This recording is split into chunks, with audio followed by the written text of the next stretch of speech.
শিক্ষা প্রতিষ্ঠানে ছাত্রীকে গণধর্ষণের অভিযোগ, তোলপাড় রাজ্য।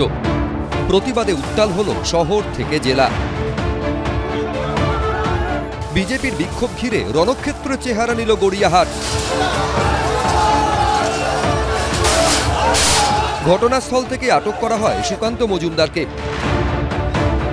টেনে হিচড়ে প্রিজন ভ্যান ও পুলিশের গাড়িতে তোলা হয় বাকি বিজেপি কর্মীদের। তৃণমূল কংগ্রেসের পশু, এরা পোষা পশু তৃণমূল। এদের মাথার উপরে অভিষেক বন্দ্যোপাধ্যায়, মমতা বন্দ্যোপাধ্যায়ের হাত আছে। অন্যদিকে কসবা কাণ্ডে বিচার সহ একাধিক দাবিতে সাউথ ক্যালকাটা ল কলেজের সামনে বিক্ষোভ দেখালো ছাত্র পরিষদ। পুলিশের সঙ্গে তুমুল বাকবিতণ্ডায় জড়ান ছাত্র পরিষদের সদস্যরা।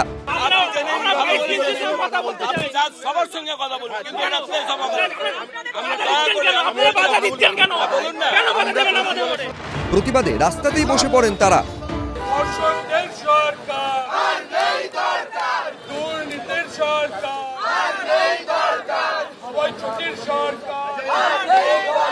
দর্শকদের প্রতি মুখ্যমন্ত্রীর যেরকম মনোভাব আমরা বারবার দেখেছি, এর আগে ধর্ষণের পরে বলছে সাজানো ঘটনা। এইখান থেকে ধর্ষকরা তৈরি হয় এবং ধর্ষকরা মনোবল পাচ্ছে যে পুলিশ সরকার আমাদের বিরুদ্ধে কিচ্ছু করবে না, কারণ আমরা তৃণমূল করি। অন্যদিকে কসবা কাণ্ডে গর্জে উঠেছে নাগরিক সমাজও।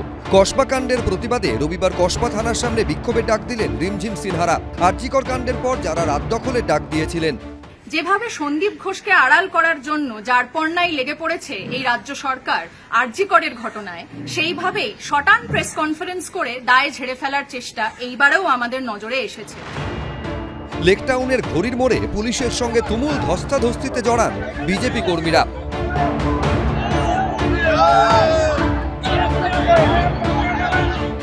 শহর ছাড়িয়ে জেলাতেও আছড়ে পড়ল প্রতিবাদের ঢেউ। হুগলি চুঁচুড়ায় পুলিশের সঙ্গে বিজেপি কর্মীদের ধস্তাধস্তি হয়।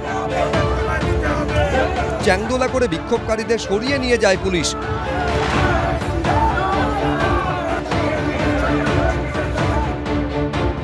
হাওড়া থানার সামনে পুলিশের সঙ্গে রীতিমতো ধস্তাধস্তিতে জড়ান এসএফআই, ডিওয়াইএফআই ও গণতান্ত্রিক মহিলা সমিতির কর্মীরা।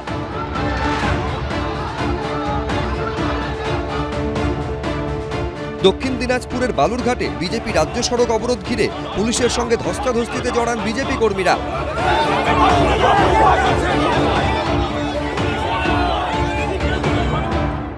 এছাড়াও বিভিন্ন জায়গায় চলে প্রতিবাদ। এই সুকান্ত বাবুরা গিয়ে নাটক করতে যাচ্ছেন বা সিপিএম গিয়ে নাটক করতে যাচ্ছে, এগুলো হচ্ছে পুরো দস্তুর নাটক। এগুলোকে ধরে গাড়িতে নিয়ে গিয়ে ধাপার মাঠে ছেড়ে দিয়ে আসা উচিত, হেঁটে বাড়ি ফিরবে। সব মিলিয়ে কসবা কাণ্ডে উত্তাল গোটা রাজ্য। এবিপি আনন্দ।